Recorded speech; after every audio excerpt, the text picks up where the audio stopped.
Welcome to the Math Ed Podcast. My name is Sam Otten from the University of Missouri, and joining me again is Drew Nucci, who's a research associate at WestEd Research Agency. Drew, thanks so much for coming back. Oh, it's my pleasure. I'm happy to talk with you anytime, Sam. Yeah, well, I was eager to continue the conversation because last year it was episode 2412. We talked a little bit about artificial intelligence and math ed, and you had some work underway. And to me, this feels like a topic that is worth it to kind of check in from time to time because it's a rapidly evolving sort of area of research and area of practice, as people are figuring out AI. So thanks for being willing to come back on.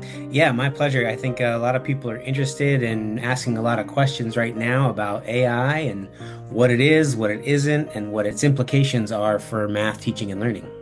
Yeah, so to get started, can you just kind of orient us to what you're working on with artificial intelligence as it relates to math ed? And maybe if you want, just share a couple of the things that you're seeing as you look at the data and as you work with teachers and schools around AI. Sure, and I think it's probably worth saying I'm going to get a little sloppy with my language in terms of when I say AI, I'm really thinking about generative AI. I'm thinking about large language models and large reasoning models.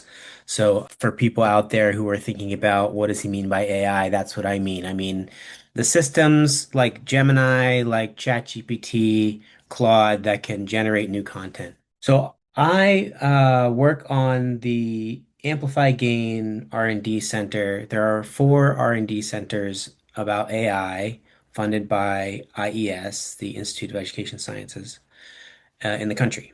And so we at WestEd work with the University of Washington to research how teachers, math teachers, and science teachers too, actually, are thinking about, using, learning about AI for instructional tasks.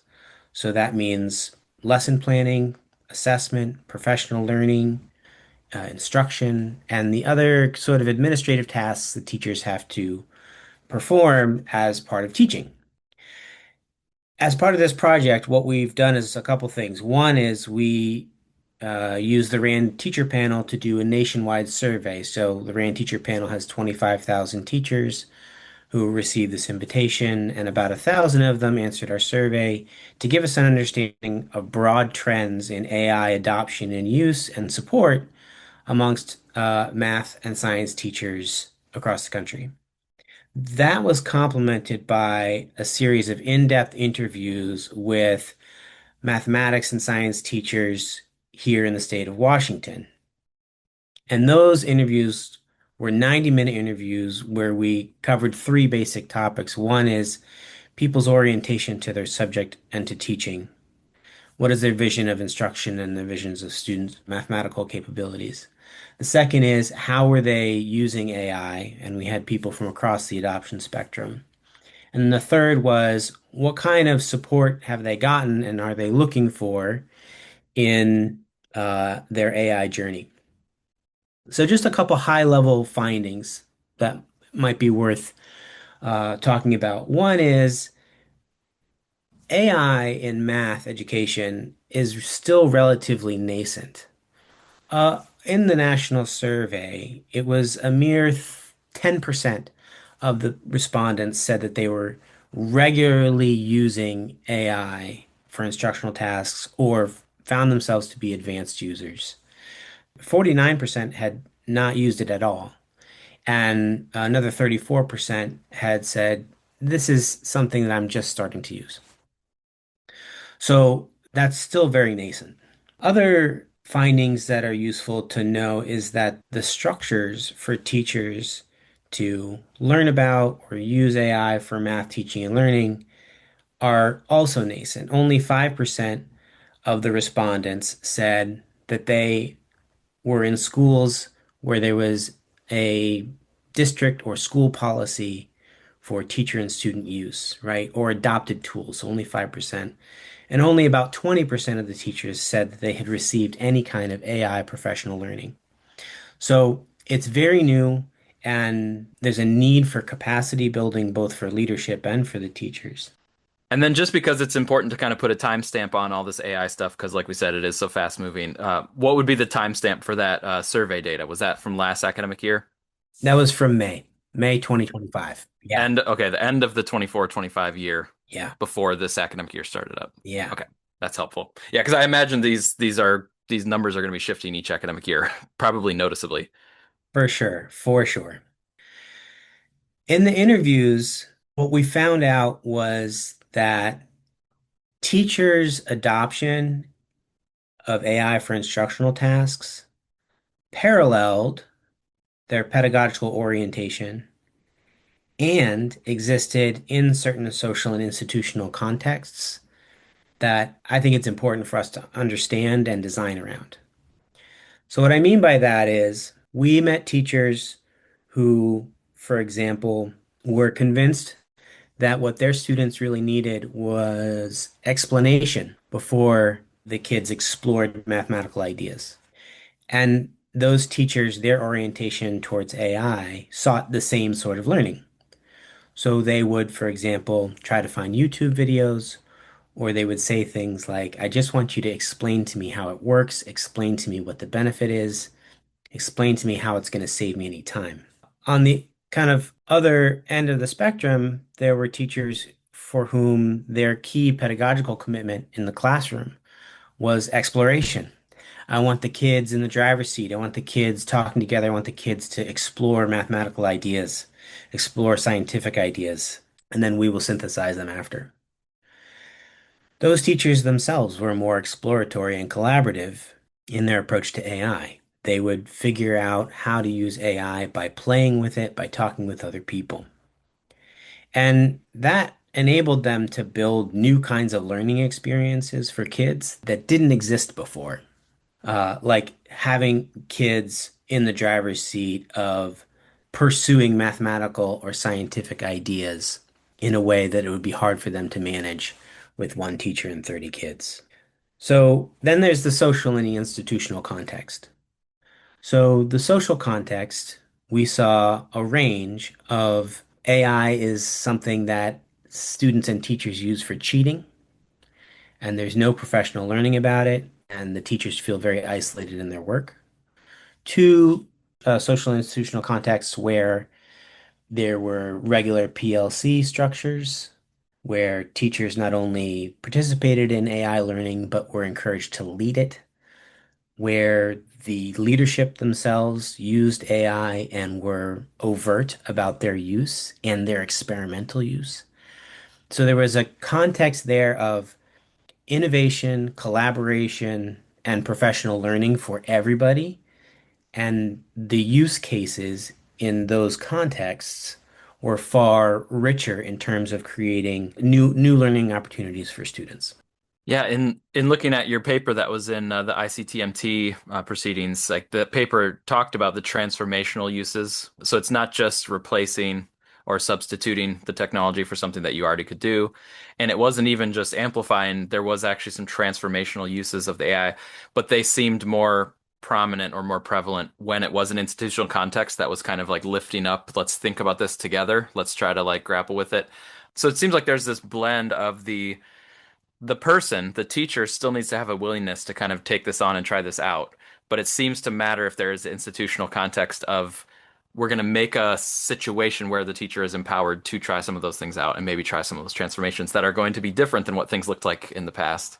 That sounds right. And there's an orientation element too, in terms of for the teachers who were using the technology to substitute for prior practices.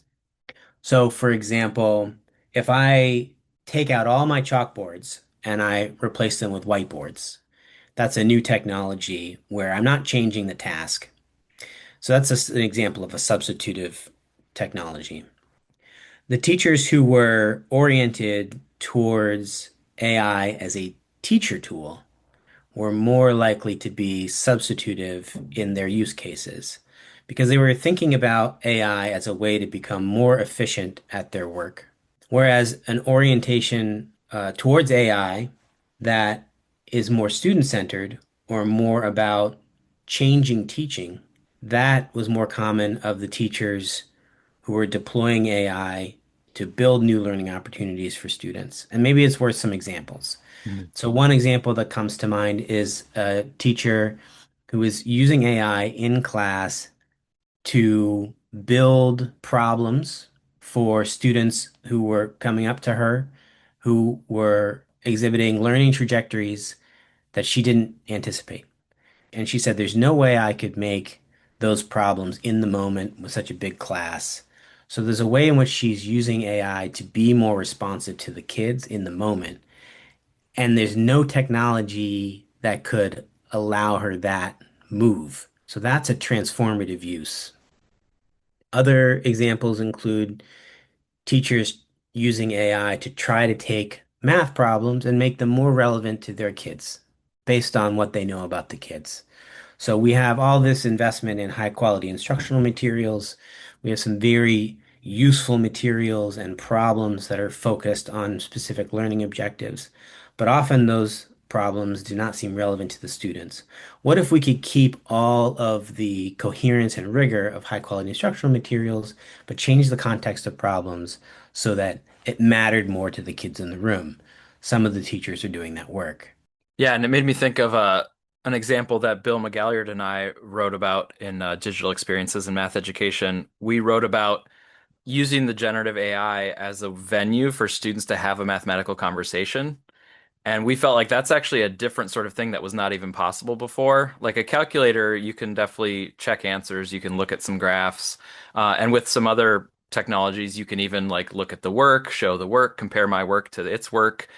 But with generative AI, you can actually have a mathematical conversation. You can actually say, like, let's talk about lines and quadratics. What really is the difference between these? How can I tell the difference between them? And then you can have a back and forth where you start throwing ideas and they throw ideas back and like, what's something else I could ask? What else, you know? And there's a lot of math topics where you could actually just be like, I want to talk to another person about it, and it can be the generative AI that you have a conversation. And the cool thing is the generative AI is happy to talk about math, which isn't always the case with other people. Like if you go home with your, trying to do homework with your parents, and they might not want to talk about quadratics and really, where is the symmetries, and but generative AI can do that. So would that fit also? And like this is a transformational use of it because the students are having an interaction that wasn't possible, at least not with technology. I guess maybe you could have done it with peers. You could have said like, please talk to your peers and have this conversation. I think that I'm so glad you brought this up because I think that this is a frontier that we need to look at, which is to say that technology use frameworks do tend to be about task outcome. So that ICT-MT paper uses the task outcome framework to understand substitutive versus transformational use. But there's something new about large language models specifically, and that is that we now have a new partner in discourse in the classroom or at home.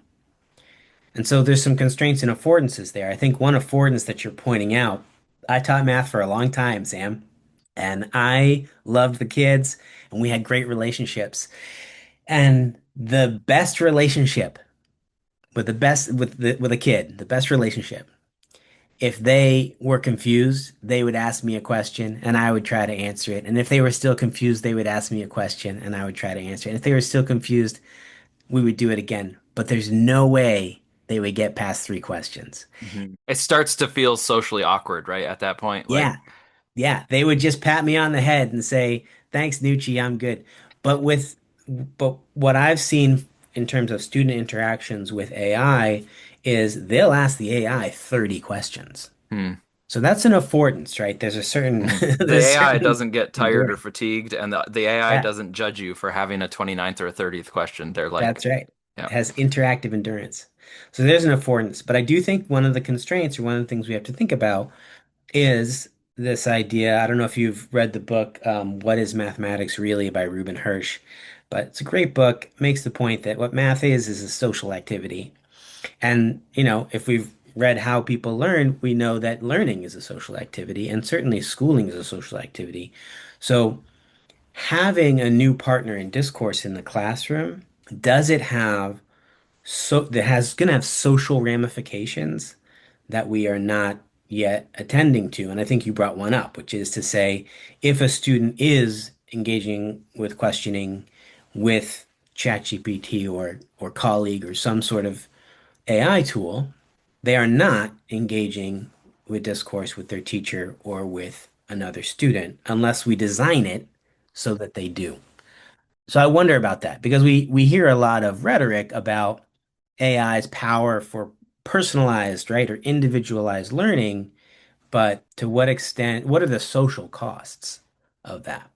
Yeah, so that's interesting to think about where it's like, hey, this great mathematical conversation happened with a generative AI, but then how does that get back into the classroom community? Is there some sort of reporting out? Is there some sort of summary that the student can sort of try to do, or maybe even the AI and the student together make a summary, but you're going to share that with the teacher and the other students or something? How do we still make it a communal sort of like we're building an understanding and a, we're thinking about mathematics together, not just in isolation in our separate boxes? Yeah, I think that there's some possibilities there. And one is last summer I taught this course called Summer Sandbox, the AI Summer Sandbox. And in this course, science and math teachers came, and engineering teachers too, and learned about AI by building chatbots, right? Building chatbots for specific pedagogical purposes. So here's an example. As I think this is one of the possibilities here. One of the possibilities is that we know that ambitious mathematics teaching is a very linguistic process. If you're going to anticipate student reasoning and think about the kinds of questions you need to ask to get students talking with each other about mathematics, that's a language intensive process. So that's the kind of thing that we had teachers designing bots to help them with. So, for example, they could put in a rich task at a certain grade level and get 5 different ways that this could be solved with explanations at the grade level of the content. So, if it's a third grade task, then they would get explanations like a third grader would say. And then a list of questions that they can ask to have the kids interacting with each other's thinking. That's a possibility. And the teachers learned a ton about AI, both in terms of what it can do and what it can't do and how to use it, by building their own. I wonder about that as a possibility for math instruction, Sam, where we say, okay, what would it look like for students to start to engineer the kinds of AI assistance they would need for certain types of problem solving? Hmm. Yeah, so it's opening up new possibilities. Like it's opening up new possibilities at sort of the direct level, but then to me that's like a meta level possibility that's now opened up. So Yeah. now it's like, oh wow, this branches out in a lot of different ways, or it could. Yeah, and they could employ the sort of engineering mindset, the engineering cycle Mm. for where, okay, we are going to look at, we're going to create some sort of bot that looks at optimization and thinks about optimization as a cross-cutting concept and can help someone understand how to optimize a certain situation or a certain function. Mhm. And the kids design that, test it out, iterate on it, reflect on it, comment on it, revise it, test it out again. You would have to have a lot of mathematical understanding to pull that off, Or you will by the end, or you will yeah, by the end. It's yeah. also the kind of thing that kids can do together. Yeah, there's collaboration, there's building mathematical understanding, and sometimes the math does start to make more sense when you do step out to this higher level and you're kind of it used to just be like when you explain it to somebody else, you'll get it better. But this one's more like when you build something that is actually interacting with the mathematics in ways that make sense, it also helps for you to grasp the math concept. So you're getting the math concept in that way. But also you could be doing the engineering cycle and you can actually be getting some sort of technology and engineering skills by just going through the process itself. So it is kind of working on multiple levels. And let me ask you, it seems like parents are open to their students starting to get some of these new skills and new opportunities. I remember in the paper there was like the magic school, which I think was a Gen AI, but the students were actually interacting with it, right? Yeah. And then was I reading that correctly that there was kind of a positive response from the parents that they were glad their students were kind of on the cutting edge of like getting to use some of this technology, or maybe you can speak to that a little bit. Yeah, that's right. This was a teacher who told us about how much parent buy-in there was at their school. Like I said, if you think about only 5% of the teachers are reporting that they have official use policies at their schools, the adoption of a tool for the teachers is an even higher bar. Hmm. And so this was an example of a teacher who is saying the adoption of the tool was super useful because he could go down the hallway and talk to somebody else and know they were using the same tool. But also the teachers knew what the tool was, the teachers could use the tool, and then the parents could use the tool. And the parents were super supportive, largely because they understood the school's effort to build experiences for students that they thought would benefit those students in being able to navigate the present and the future, which is a world in which AI is a thing. Okay. So we maybe can't generalize that to all parents everywhere, but there's at No. least this case where it's like, hey, there was this situation where the parents' response was actually quite positive of like, I'm glad we're figuring this out together, and I'm glad my students are kind of like, in modern times. Like they're getting exposed to some modern things that are the wave of the future, so to speak. And it was important to this teacher that the school leadership had done the work to communicate to the parents, and the school leadership had done the work to make sure the parents were on board, and then the teacher felt the parents' support as uh, sort of enabling conditions for him to explore and use AI with his students. hmm I want to go back and pick up a couple things that I kind of jotted down, but I want to ask you before we move on. So, first of all, we've been referring to the ICTMT, so you have some work published there. Could you just help us make sure all the listeners know ICTMT and also like the fact that there's some international dynamics and not just US centered kind of look at these ideas? Yeah, the ICTMT is the International Conference of Technology and Math Teaching. It happens every 2 years. It was in London just a few weeks ago. I'm off to Spain on Friday for the International Conference of Educational Research on Innovation in Seville. There is tremendous interest in the international community in AI in math education. I learned a lot by going to ICTMT, met a lot of interesting folks from all over the world. And it was fascinating to see how people were thinking about and learning about AI. Just as teacher use is nascent and school capacity is nascent, this is the very beginnings of AI in the research field. And so, forming the questions, trying to understand what questions to ask about AI in schools, whether it's about student learning or about teacher practices or about systems of support, is a big question for the research community. I think the research community seems to me to still really be trying to find its bearings, partially because the technology itself has grown so rapidly. It's been hard to orient yourself to it.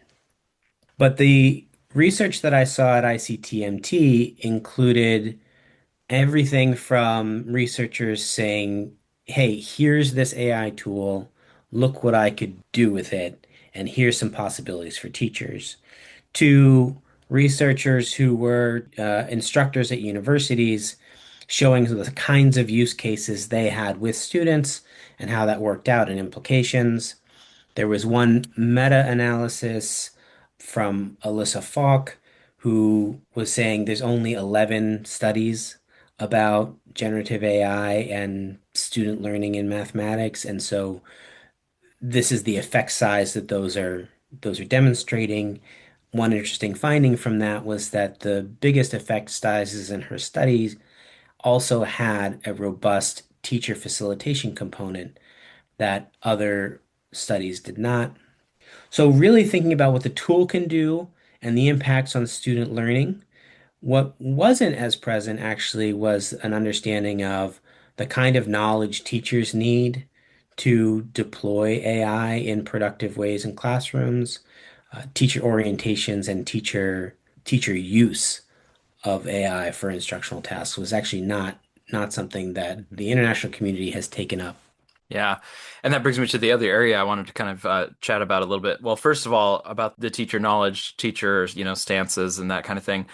I feel like the natural thing would be to look at the teacher's own knowledge, whether it's technological knowledge, pedagogical, technological, like things with the teacher themselves. But I thought your paper did that nice job of taking the teacher stance and also the institutional context and realizing that both of those are shaping what the teacher does with the AI. So I thought that was good to bring both of those into relief, into sharp relief during the research. But I wanted to ask you about the point that you were bringing up about this teacher's pedagogical stance. So this might be part of like what is the teacher bringing to bear when they're thinking about the AI or when they're putting it to use.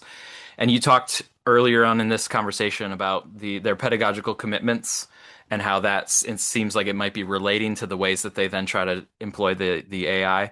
I have some colleagues here at the University of Missouri. So John Lannon, Tiffany LaCroix, a few of us were looking at some survey results of teachers across two different states. We have 800 survey responses that we got across two states, and we're analyzing it right now. And there were some open-ended items on that survey, and we're kind of trying to think about what stance to take as we look at these teachers when they're sharing their thoughts about the AI. We've been thinking about the teacher's view of mathematics, and it's a little bit different than what you're saying about their pedagogical commitment. And this is why it's good that we're having this conversation because I'm like, oh, what are the benefits and constraints of thinking about it a different way? The way we've been talking about it with my team is about just their view of what mathematics is. Like, what are we trying to get students to do when we're teaching them mathematics? Mm. And so, if mathematics is this answer getting kind of process, like that's what we're sort of trying to get them into, then that might relate to the ways that they think about using the AI. But if they think of mathematics as a sense-making endeavor, where it's really about building like webs of meaning and that you're kind of coming to understand the world and concepts and not just get answers, that also might relate to the ways that you try to use the AI. It seems similar to, but also maybe kind of different in an important way from what you were saying about the pedagogical commitments, which felt very much more about like what the teacher saw as their role in the learning process or in the classroom. But I don't know if you have any reactions to that, because literally these are just, like you said, it's nascent. We're trying to figure this stuff out and try to think about how to approach it. I am so into that, Sam. I think there's this question, and let's add some questions on, which is to say, okay, there's pedagogical commitments. You're bringing up how do teachers understand what mathematics is, Hmm. right? I always have wondered about the fact that we use the word mathematics as a noun. There's really no verb, even though, so if we think of math as a social activity, we could say that you and I are mathing together. We don't talk like that. Maybe we should. So I think that there's a question in terms of if the teachers have a certain orientation towards the discipline of mathematics, is it about ideas? Is it about being able to do certain procedures? Is it about engaging in practices? Is it about community relevant sense making? I think that that's an interesting question. I would add on, I would be interested in actually thinking about teleological pluralism. So, the teleological pluralism is what are the purposes of schooling? What is the purpose of learning mathematics? Different orientations towards the purposes of mathematical learning and the purposes of schooling, I think, could also be a relevant thing to consider. So you have what is the teacher's orientation towards what mathematics is? What is the teacher's orientation towards the purposes of their activity? And then what is the teacher's understanding of what high quality math instruction is? And what is the teacher's understanding of what they think their students can do? I think those four things put side by side might paint a nice landscape of the kinds of ways teachers not only employ AI, but employ something like high quality instructional materials. Yeah, that's helpful. And definitely just something that we all need to kind of keep thinking about clarifying. And I do think we will start to gain clarity with more people writing and thinking about this.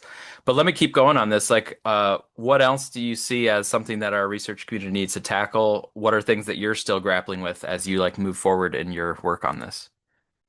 I am thinking a lot about teachers' pedagogical content knowledge, technological pedagogical content knowledge. So when I take a look at the TPAC framework and think about what is it that teachers need to know about AI as a technology? What is it that teachers need to understand about how the mathematics of AI and how AI is used by mathematicians? What is it that teachers need to understand about AI as a teaching and learning tool? And then, of course, all of the intersections of those sets. I feel that we as a research community would do well to fully theorize that and create some research instruments to help us understand it better, how to measure it in teachers, so that we can design the kinds of professional learning that's going to really help them gain their footing with regard to this technology and then deploy it in ways that really help kids learn, but also give kids a great experience in math class and help kids build mathematical identity. So I'm thinking about that TPAC framework and understanding better how that can be theorized. And then what are you still grappling with as you think about mathematics instruction? Or, all this literature that we have about ambitious mathematics instruction and learning sciences, and then how does AI fit in there? What are you grappling with as you try to bring AI into that mix?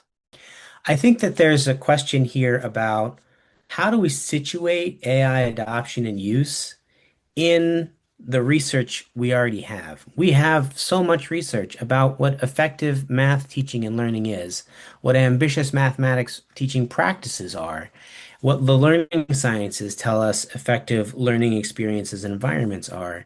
And I think we need to situate AI adoption and use in that. How can AI help us do the things we already know we need to do better?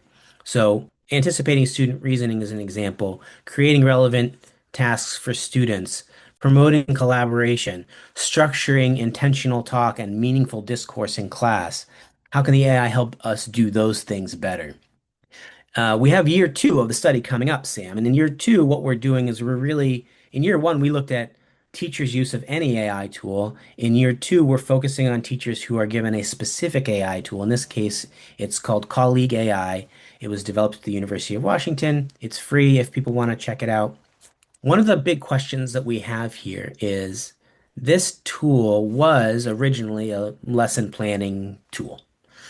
And now it has all kinds of assessment functions, but it also has elements that teachers can use with students. So here's my next kind of line of questioning, which is how is it that teachers are thinking about student use of AI? How is it that teachers who are given a tool that has student-facing functionality, how is it that the teachers understand when, how, and why to use that functionality with students? And how does that relate to sort of the four things that we were just talking about? Sort of their understanding of mathematics, their understanding of the purposes of math learning and schooling, their understanding of high quality math instruction, and their understanding of what their kids can do.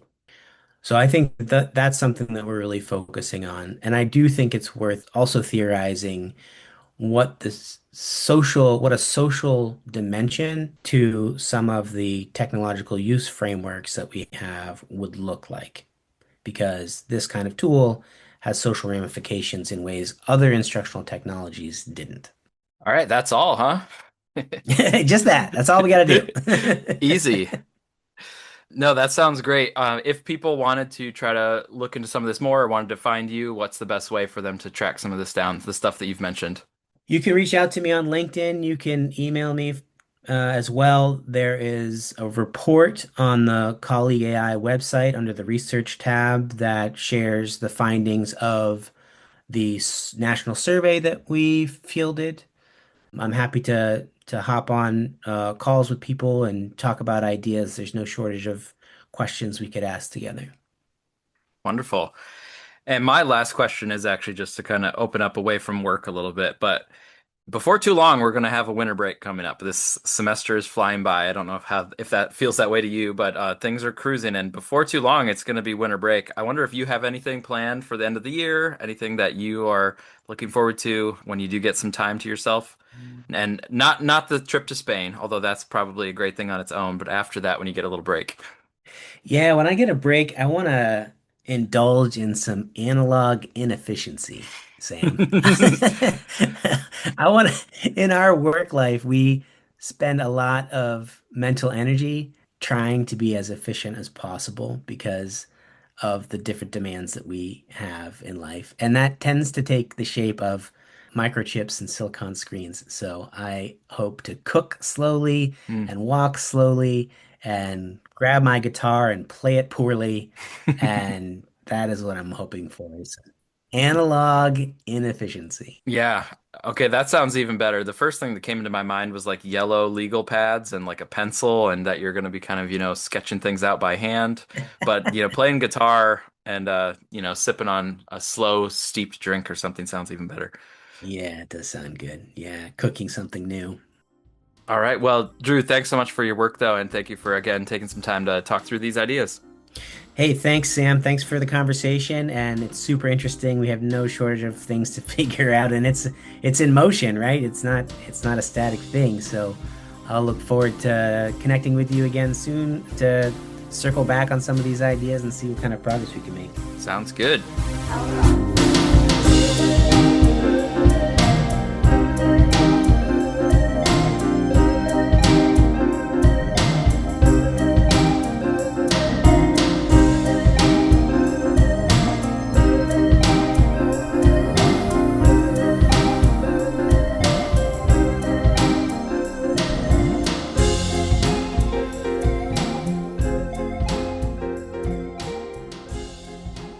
There was no AI used in the production of this episode.